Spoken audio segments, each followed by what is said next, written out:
이렇게 나이가 들수록 혈압 걱정 안 할 수가 없잖아요.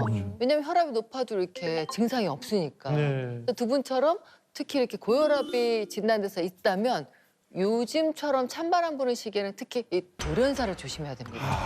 네, 왜냐하면 겨울철만 되면 결국 이 사망률이 급격하게 증가하기 때문인데요. 그중에서 실제로 요 심내혈관 질환이라는 계절별 사망률을 보면 심혈관 질환은 여름에 비해서 겨울이 41% 증가하고 또 뇌혈관 질환은 여름에 비해서 겨울에 무려 45%나 증가한다고 합니다. 아, 겨울에 사망률이 높아지는 이유는 뭔가요? 이 겨울에 돌연사 위험이 올라가는 이유, 바로 이 차가운 겨울바람이 혈관에 직격탄을 때리기 때문인데요.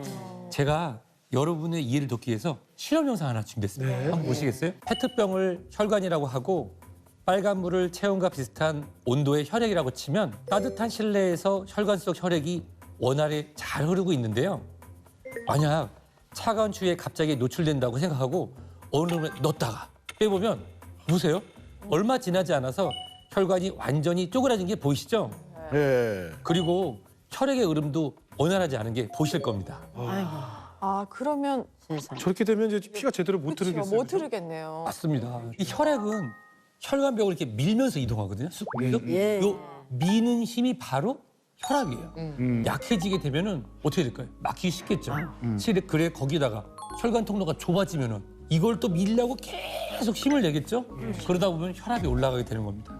이런 상태가 지속되면은 혈관이 뚫으려고 하다가 막히거나 아니면 터져. 머리에서 터지면 심장이 막히면 그게 바로 돌연사로 직결될 수 있는 것입니다. 네. 실제로 이 아침 저녁 일교차가 1도씩 커지잖아요. 예. 그러면 심혈관계 질환을 갖은 환자분도 5.2%씩 증가한다는 보고도 있습니다. 예. 제 친구도 겨울에 나갔다가 쓰러지는 사람들이 맞습니다. 많다는 얘기를 저도 들었어요. 특히 또 두 분 다 고혈압이 있으시니까 네, 그렇죠. 예, 조심해야겠어요.